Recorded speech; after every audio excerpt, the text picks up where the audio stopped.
میری عمر 12 سال تھی جب میرا نکاح میری کزن کلثوم سے بڑی کم عمر میں کر دیا گیا۔ وہ بیچاری اس وقت صرف 7 سال کی تھی، ٹھیک سے اپنا نام بھی نہیں لکھنا آتا تھا۔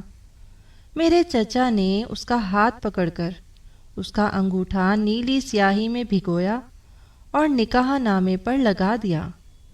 پھر میرے ابا نے بھی ایسا ہی کیا۔ یوں ہم دونوں کا نکاح ہو گیا، بلکہ رخصتی بھی ہو چکی تھی۔ نہ میں جانتا تھا کہ بیوی کیا ہوتی ہے اور نہ اسے پتا تھا کہ شوہر کسے کہتے ہیں۔ ہمارے گاؤں میں بس ایسے ہی ریت رواج تھے۔ وہ سلوار قمیص پہنے، کوٹے والا دوپٹہ سر پہ چڑھائے، گلے میں گلبند، ماتھے پر لگی بندیا، ہاتھوں میں ڈھیر ساری چوڑیاں پہنے الجھی الجھی سی تھی۔ میرے سر پر بھی سہرا باندھ رکھا تھا جس پر پھول کلیاں لٹک رہی تھی۔ میں اس وقت حیران پریشان سا تھا۔ رخصت کروا کر میں کلثوم کو اپنے گھر لے آیا۔ یاد آیا میں آپ کو اپنا نام بتانا تو بھول ہی گیا۔ میرا نام مصطفیٰ ہے۔ اماں بتاتی ہیں کہ جب کلثوم پیدا ہوئی تو تبھی اس کو میرے نام کر دیا گیا تھا اور اس کا نام کلثوم رکھا گیا تھا کہ کلثوم تو صرف مصطفیٰ کی ہی ہو سکتی ہے۔ بہرحال رخصتی کے وقت کلثوم نے رونا شروع کر دیا۔ کہنے لگی اماں کو چھوڑ کر میں کہیں نہیں جانے والی، میں تائی اماں کے گھر نہیں جاؤں گی۔ میری چچی کہنے لگی کہ تمہاری شادی ہو گئی ہے، شادی کے بعد ہر لڑکی کو اپنے سسرال جانا ہوتا ہے۔ وہ کہنے لگی مجھے نہیں جانا کہیں پر بھی، اماں میں نہیں جا رہی۔ اس نے تو بھائیں بھائیں کر کے رونا شروع کر دیا۔ چچی نے اس کے منہ پر جو لیپا پوتی کی تھی اس کے آنسو سے دھلنے لگی۔ بہرحال وہ رونا دھونا مچا کر اس بات پر راضی ہوئی کہ اپنی گڑیا اور گڈے کو لے کر تائی کے گھر جائے گی۔ وہ میرے گھر آئی تو میں نے سب سے پہلے گھر آتے ہی اپنا سہرا اتار کر ایک طرف پھینکا۔ گرمیوں کے دن تھے اور میں تو اس سہرے کو پہن کر نہ جانے کس عذاب میں پھنس گیا تھا۔ میں نے کہا اماں مجھے بھوک لگی ہے۔ اماں نے کہا اچھا اچھا دے رہی ہوں، کھانا بارات پر کیوں نہیں کھایا تو نے؟ میں نے کہا اس سہرے میں کھانا کھایا جاتا ہے۔ اماں مجھے کھانا دینے لگی کیونکہ چچی نے کھانا باندھ کر ہمارے ساتھ ہی بھجوایا تھا۔ میں کھانا کھا رہا تھا اور سامنے کلثوم اپنی گڈی اور گڈے کے ساتھ کھیل رہی تھی۔ میری آنکھوں میں نیند اترنے لگی تو اماں نے مجھے کمرے میں بھیج دیا۔ البتہ کلثوم کو وہ اپنے ساتھ سلانے لگی۔ شادی کو بس چند دن ہی ہوئے تھے جب میں نے دیکھا کہ اماں کلثوم سے کہنے لگی کہ آج کے بعد برتن تم ہی دھویا کرو گی۔ وہ اس وقت 7 سال کی تھی۔ کہنے لگی تائی اماں مجھے تو برتن دھونے آتے ہی نہیں۔ میری ماں کہنے لگی اچھا میں سکھا دوں گی۔ میں اسکول میں پڑھ رہا تھا، جب اسکول گیا تو لڑکوں نے میرا بڑا مذاق اڑایا کہ آ گئے چھوٹے دلہے میاں۔ مجھے بڑی شرم سی محسوس ہوئی۔ میں نہیں جانتا تھا کہ یہ کم عمر میں شادی کرنا میرے لیے ایک مذاق بن جائے گا۔ لڑکے میرا مذاق اڑاتے تھے، کہتے تھے کہ تو کچھ سال میں ہی باپ بن جائے گا۔ یہ سن کر مجھے بڑا عجیب لگا۔ میں نے گھر آ کر جب اماں کو بتایا تو اماں ہنسنے لگی، کہنے لگی پاگل اس بات پہ غصہ ہونے والی کیا بات ہے؟ میں نے کہا اماں میں اسکول نہیں جاؤں گا، لڑکے میرا بہت مذاق اڑاتے ہیں۔ اماں کہنے لگی کہ اڑانے دو، اب کسی کی خاطر ہم اپنے ریتی رواج تھوڑی بدل سکتے ہیں۔ کلثوم نے سارے برتن مانجھ کر ایک طرف رکھ دیے۔ پھر وہ کہنے لگی اماں اب میں اپنے گڈے اور گڈی کے ساتھ کھیل لوں؟ وہ کہنے لگی ہاں ہاں کھیل لو۔ وقت یوں ہی گزرنے لگا، میری کلثوم کے ساتھ بنتی نہیں تھی۔ جب بھی میں اس کے گڈے یا گڈی کو ہاتھ لگاتا وہ تو رونے پیٹنے لگ جاتی کہ تم توڑ دو گے، میرے گڈا گڈی کو ہاتھ مت لگاؤ۔ میں اسے کہتا کہ مجھے بھی اپنے ساتھ کھیلنے دو، لیکن وہ نہیں مانتی تھی۔ یوں ہی وقت آگے بڑھنے لگا۔ جب میں نے بچپن سے لڑک پن میں قدم رکھا تو میرے جذبات اور سوچ بدلنے لگی۔ میں 15 سال کا ہو گیا تھا، کلثوم 10 سال کی تھی۔ اب تو اماں کے ساتھ بہت سے کام کروانے لگی تھی۔ میری بیٹھک بھی اب لڑکوں میں ہونے لگی تھی۔ وہ لڑکے کچھ آوارہ قسم کے تھے۔ ایک بار مجھ سے کہنے لگے کہ تم تو شادی شدہ ہو، چلو یہ بتاؤ کہ بیوی کے ساتھ سہاگرات منائی ہے یا نہیں؟ میرے لیے یہ لفظ بالکل انجان تھے۔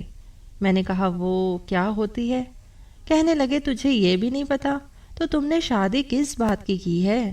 میں نے کہا کہ وہ تو میرے ابا نے کر دی۔ میرے دوست نے کہا کہ چل تجھے آج دکھاتے ہیں کہ شادی کے بعد سہاگ رات کیسے مناتے ہیں۔ ان کی یہ بات سن کر مجھے کچھ حیرت بھی ہوئی تھی۔ وہ مجھے ایک ایسے گھر کے باہر لے گئے جس گھر میں ابھی کچھ دیر پہلے ہی شادی ہوئی تھی۔ ابھی ان کے گھر کی چھت پر سجاوٹ ہو رکھی تھی۔ ان لڑکوں نے ایک کمرے کے سامنے کھڑے ہو کر بند کھڑکی کا ذرا سا پٹ کھولا اور اندر کا منظر دیکھنے لگے۔ کہنے لگے کہ چل اب تو بھی دیکھ۔ میں اس وقت اتنا بڑا نہیں تھا، لیکن جو منظر میں نے کھڑکی کے اندر دیکھا میرے ہوش اڑ گئے۔ میں فوراً سے پیچھے ہٹ گیا۔ میں نے کہا مجھے کچھ نہیں دیکھنا، اگر ابا یہاں آ گئے تو مجھے بہت ماریں گے۔ یہ کہہ کر میں گھر آ گیا، لیکن میرے وہ دوست بار بار مجھے اپنی بیوی کے قریب رہنے کے لیے اکساتے تھے۔ کہتے تھے کیا تو نامرد ہے جو تجھے بیوی کو دیکھ کر کچھ نہیں ہوتا؟ ان کی بے ہدہ باتوں کو سن سن کر میری نظریں کلثوم پر الگ انداز سے اٹھنے لگی۔ اب مجھے وہ اچھی لگنے لگی تھی، لیکن اندر ہی اندر ایک خوف بھی میرے دل میں موجود تھا کہ اگر میں نے اس کے ساتھ کچھ بھی کرنا چاہا تو وہ اماں کو بتا دے گی۔ میں میٹرک کر چکا تھا، کالج ہمارے گاؤں میں نہیں تھے، اسی لیے ابا نے مجھے شہر کے ہاسٹل میں ڈال دیا۔ وہاں ہم لڑکے آپس میں ہر قسم کی باتیں کرتے تھے، اس لیے مجھے کئی باتوں کا علم ہو گیا تھا۔ جب بھی میں چھٹی پر گاؤں جاتا اپنے کام کلثوم سے کہتا، لیکن وہ ویسی ہی تھی، کہتی تھی میں تمہاری نوکرانی نہیں ہوں جو تمہارے کام کروں۔ میں 17 سال کا ہو چکا تھا، اس کی ایسی باتیں سن کر مجھے غصہ آنے لگتا تھا۔ میں اس کا شوہر تھا، اسے مجھ سے تمیز سے بات کرنی چاہیے تھی۔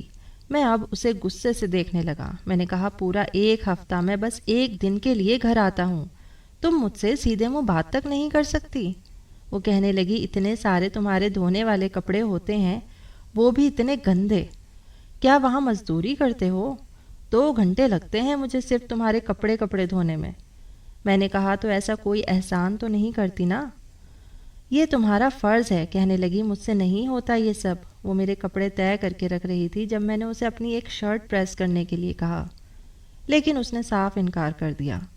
میں ابھی باہر اپنے دوستوں سے مل کر آیا تھا، اس وقت وہ میرے کمرے میں تھی، میرے کپڑے طے کر کے میرے بیگ میں رکھ رہی تھی۔